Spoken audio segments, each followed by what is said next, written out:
Hello, everybody. My name is Benjamin Bloom. Every season, we get told the Championship is the most crazy league in the world, the hardest league to get out of in the world. 46 games, ridiculous slog, big names, big games, crazy outcomes. So, with that in mind, here are my top 10 most shocking moments in the Championship this season. Number 10, Nelson Oliveira's face. The first story on my list involves Portuguese striker Nelson Oliveira on loan at Reading from Norwich. Often a controversial figure, Oliveira was frozen out of Norwich by Daniel Farke. Indeed, they didn't even take him on their pre-season tour despite being in the squad. Off he goes on loan to Reading in the January window, and he makes a good start, scores on his debut at Reading, and he goes into the second game against Aston Villa, where he's going to be up against defender Tyrone Mings. Now, Mings was banned for 5 games for an incident in 2017 involving Zlatan Ibrahimovic, where an independent commission ruled Mings was guilty of violent conduct as he jumped and his foot landed on Ibrahimovic's head. An accusation and a ruling that Mings always denied. Roll on 2 years. It's Mings versus Oliveira. The ball breaks. They both chase. Oliveira falls down. Mings runs, steps, and slam. Same player. And the boot goes into Oliveira's face. We saw a very, very grisly picture of Oliveira from the hospital. Mings denies any wrongdoing, but Oliveira says Mings could have avoided him if he wanted to.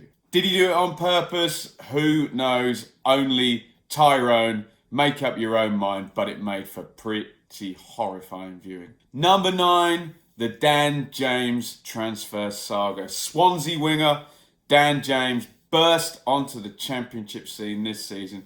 Incredible pace, incredible dribbling and exhilaration. Only 21, and with Swansea's owners seemingly content to cut their losses this season, James obviously became hot property in the January transfer window.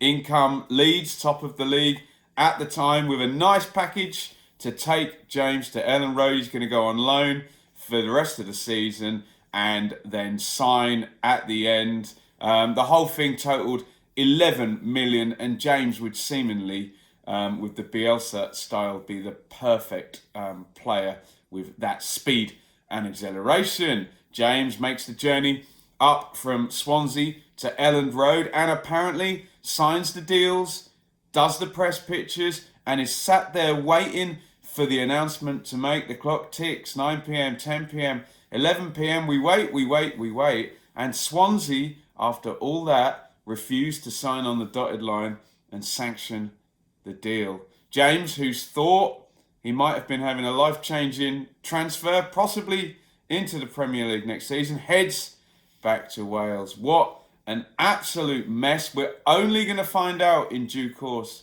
the implications for James, for Leeds. What could they have done with a player like him in the running? For Swansea, what's going to happen now? What I will say is, live on TV, James plays a blinder in the FA Cup against Man City, and every Leeds fan hits Twitter to say, oh, well, that's him going to a Premier League club. Now, we will see what happens, but who knows how things would have changed had Swansea signed on the dotted line at 10:59 on transfer deadline day. Number 8, Hull City's autumn. Managed by the very, very lovably David Brentish Nigel Adkins and owned by the Scrooge McDuck Alam family, expectations were possibly not that high for Hull City at the start of the season, and on the 24th of October, Hull sit joint bottom of the table, only 2 wins from their first 14 games and adrift with Ipswich on 9 points. Now, what transpires for the rest of autumn is nothing short of miraculous. as the Tigers' form switches from second bottom to basically the best in the league over the next 14 games. 9 wins, 4 draws and just 1 defeat. Hull pick up a staggering 31 points over that period. No one saw it coming. They win over West Brom, away at Leeds, a draw with current leaders Norwich, and a 6-0 win over Bolton. There's goals galore from Jared Bowen, and even the mercurial Kamil Grzycki, Adkins is getting a tune out of him too. By the time we get to the 19th of January, Hull have risen 15 places, sit in 8th position, and are genuinely being spoken about as playoff candidates. Who would have thought that autumn would have gone like that for the Tigers? Number 7, Birmingham deducted 9 points. It's the last international break of the season in March, and the EFL finally decides to hand down a punishment for Birmingham City. They'd been saying basically since August they were going to do something about Blues' historical FFP infractions. 8 games left before the punishment were handed down, and the Blues were docked 9 points for breaking the 3-year, 39 million rolling agreement for FFP. So 7 points for that, 3 points for excessive spending in 2017-18. But they did have a point shaved off to bring it around to the 9 points for cooperation and admitting the breach. Absolutely landmark case. We're going to see a lot more of this. And the first time the EFL has actually put a number on an infraction. So watch this space. There's going to be more of this in the next few seasons as clubs struggle to get their finances in order. Blues fans argue, why do we get punished when nobody else seems to? Opposition fans argue, what's the point in having the sanctions there if the EFL are going to wait to the end of the season and mete out a punishment that doesn't necessarily have any impact? Seems like now the EFL has made a rod for its own back a little bit. They're going to give bespoke punishments every time this happens, and believe you me, with owners being the way they are and the amount of people paying for Premier League TV packages, this is going to run and run. Number 6, Darren Moore gets fired. So, look, we've had a lot of managerial sackings this season. In the Championship, the roll of honour goes something like Steve Bruce, Paul Hurst, Josh Lukai, Paul Clement, Aitor Karanka, Gary Rowett, Darren Moore, Steve McLaren. Sorry if I've missed any out then. But none of those quite got the tongues wagging like Darren Moore's firing did, as newly relegated West Brom was sat in 4th place in the table when the Baggies Chinese owners Sports Development Limited pulled the triggers. The national journalists, who maybe don't really pay much attention to the Championship, all cried foul. They could not understand why Darren Moore would be sacked when West Brom were 4th, and some even delved in deep and called out racism as part of the decision. Their words, not mine. Most of us who had been watching kind of understood why Moore had been sacked. West Brom had just dipped below what looked like the necessary position to challenge for automatic promotion. Although, that said, we all expected somebody to come in, and James Sharn, the interim manager, is still in charge. He's won his first 3 games, and some people argue that while Leeds and Sheffield United trip each other up to try and gain 2nd place, West Brom could still sneak in and take it. We will see how it pans out. Could it be an inspired decision or a terrible decision? Who knows? But this seemed to be the one of the many firings that shocked people the most. Number 5, late goals, high scoring and comebacks.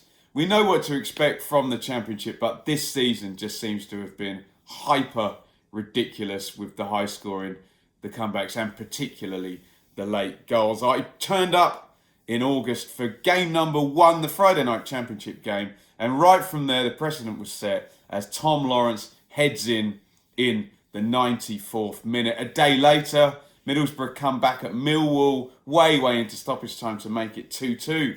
Then Sheffield United do it to the Blades again. Then we have the auspicious spectacle of Aston Villa 5, Nottingham Forest 5. Then Norwich and Leeds start to get in on the act. Norwich coming back to beat Millwall 4-3 with 2 injury time goals. And then in the next home game, 3-2 over Bolton. Then Leeds do it twice. 3-2 wins with Kemar Roofe scoring 95th minute goals at Villa and at home to Blackburn over the new year. Also, on the very same day, Leeds do that. Norwich come back from 3-0 down to draw 3-3 with Nottingham Forest at Carrow Road. Then the Canaries are at it again, losing this time 3-4 at home to Derby. We get an incredible comeback from Villa against Sheffield United, 3-0 down to 3-3 with, I think, only 8 minutes to go when they were 3-0 down. And then Reading, their powerful charge out under Jose Gomez, a 97th minute winner to beat Wigan. We know the championship is crazy, and I think the moral of this story is keep watching and don't leave until the final whistle. Number 4, the rise of Norwich City. What is there to say that hasn't already been said about Norwich? They are the champions elect and the surprise package of this season. But what needs to be remembered is the background to this push that seemingly came out of absolutely nowhere.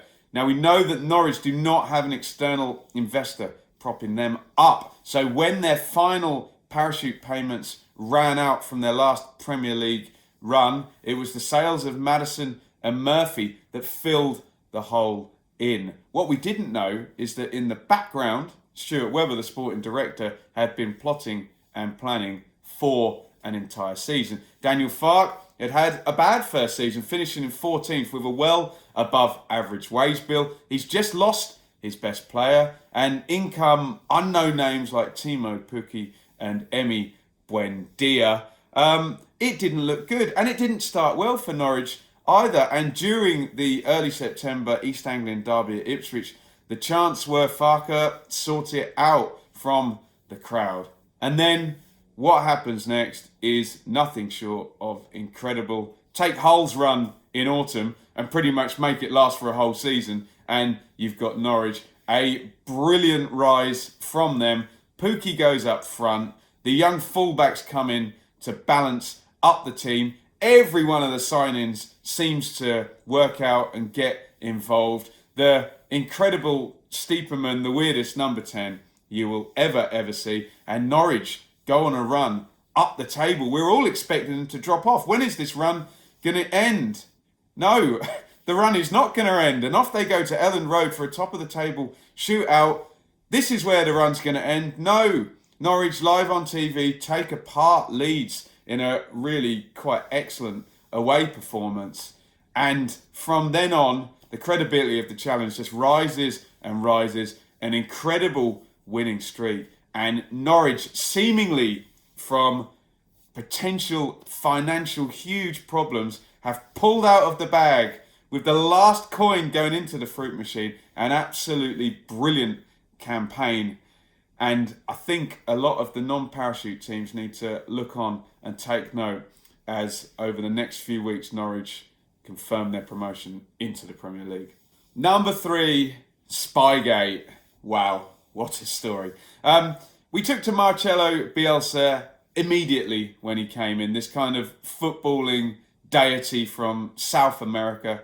His awkward press conferences, he sits on a bucket and watches the games, and the glorious turbo mode that his teams seem to be able to reach, this kind of zen-like state of football utopia that they get to in certain games. And what a brilliant start they made to the season. Although they did lose Roofe and Hernandez and we're tailing off a little bit, but back into form in winter as they go into the game against Derby early January, I think. And we start to get a strange story break on the internet. The story of someone being taken away from the Derby training ground by the police sitting outside. What's more, it was accused that this guy worked for Leeds and he was watching Derby's training. Very, very, very strange stuff, but presumably we're going to sweep that under the carpet, and I, along with 30-odd thousand other people, went up to Elland Road for the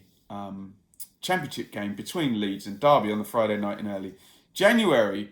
And then the whole world lights up because in the pre-game interviews, Marcelo Bielsa basically turns around and says, yes, that was our guy outside the Derby training ground. Yes, I sent him. It's my responsibility. Oh, and by the way, we've sent him, or somebody else, we've sent representatives to every team that we've played this season. Absolutely incredible stuff. Presumably, the PR guy didn't get hold of Bielsa before he did that interview. But I think we all get the idea that Bielsa does what the hell he wants pretty much most of the time, given his history.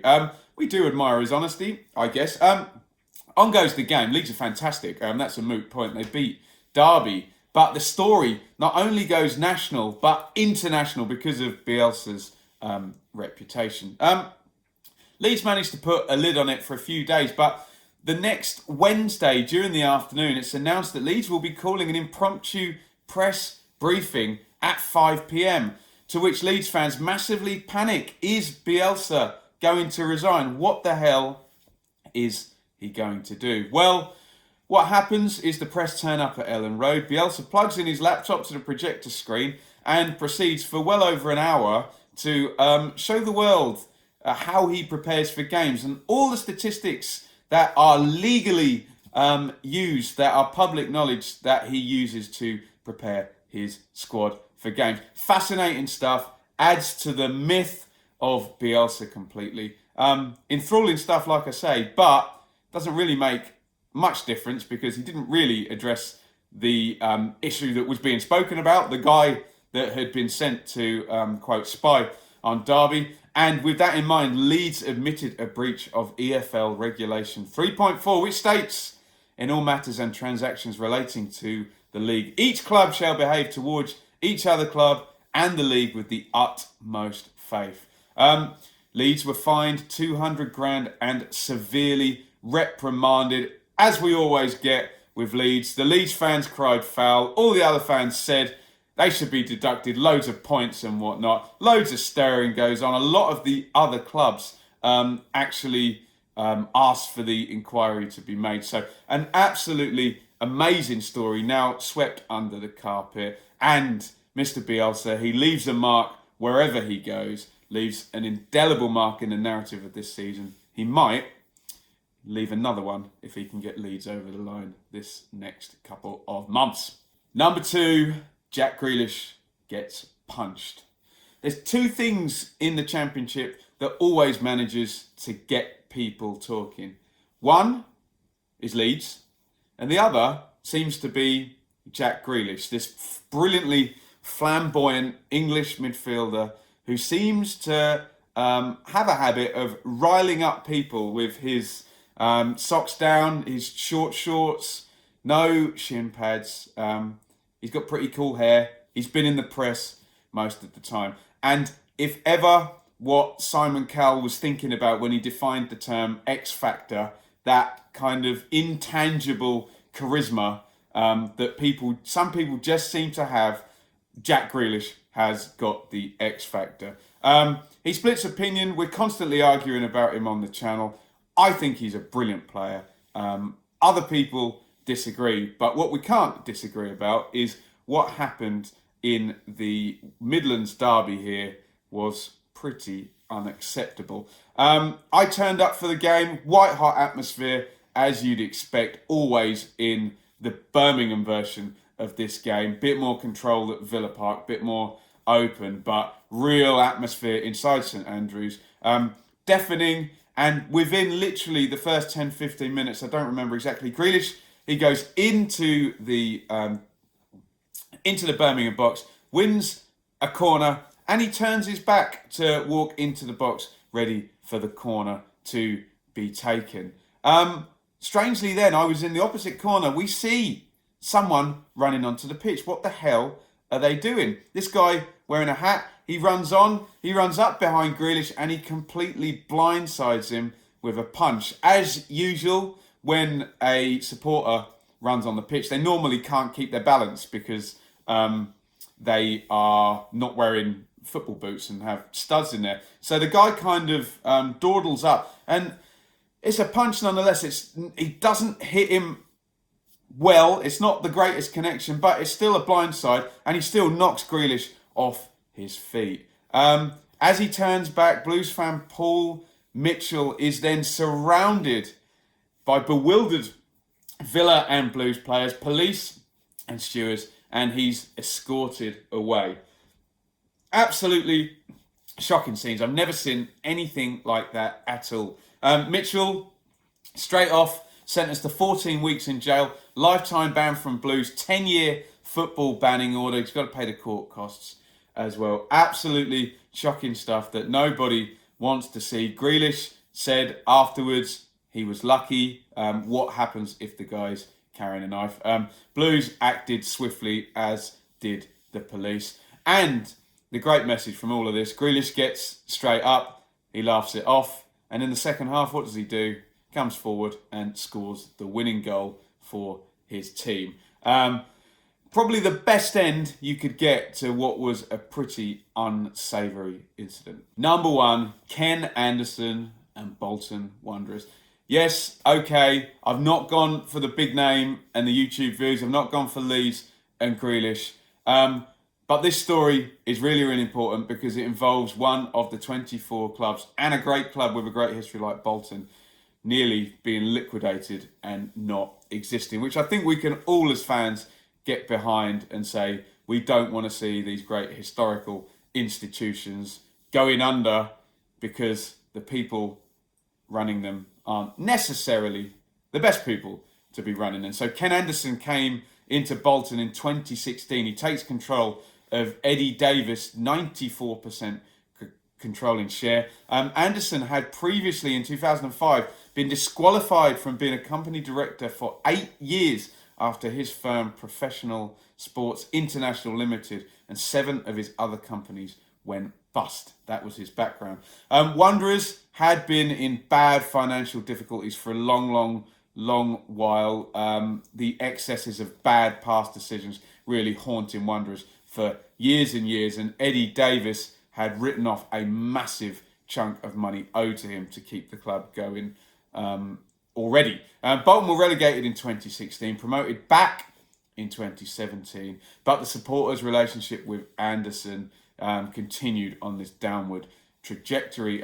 Wanderers avoid relegation by the skin of their teeth in 2018, coming back from 2-1 down to Forest on the last day of the season. 2 late goals, 86 and 88, Wilbraham there, as they leapfrog Barnsley. The only thing they could have done, a draw wouldn't have been good enough because of the goal difference. The sale of Gary Medine in January helps with a small financial boost, but I think we all know the problems were a lot bigger than £6 million. Season starts for Wanderers in farcical fashion. The Wanderers players have not been paid their salaries or their bonuses, and they're going to go on strike for a pre-season friendly at, I think, St Mirren. The first winding up order of the season is given in September. That is avoided with a payment that Ken Anderson makes at the last minute. The season actually starts quite well on the pitch, but Bolton quickly slip down and they're in the relegation zone as we get to the new year, and it gets more and more bizarre from this point on. This bizarre public issue with the Forest Green chairman over Christian Doidge's transfer not happening because of Bolton allegedly not keeping their ends up. Then Remy Matthews and Gary O'Neill's deals were just saved at the last minute with money owed to their clubs, with a payment from the EFL, a scheduled payment that they waited for. Then we get the tennis ball protest on the pitch and the march before the West Brom game on the TV.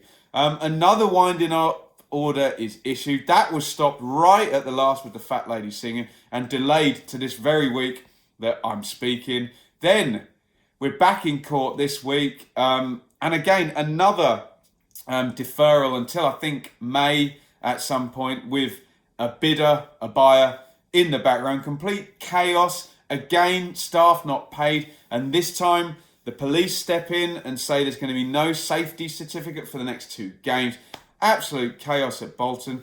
An emergency meeting is then called. The games are going ahead, the next 2 games. The staff have been paid working at the ground. The players still haven't been paid. Apparently they're not happy. And up comes former Watford chairman Lawrence Bassini into the picture. Apparently there's another unnamed person willing to come in and buy. It's absolute chaos here at Bolton. We don't know what's going to happen.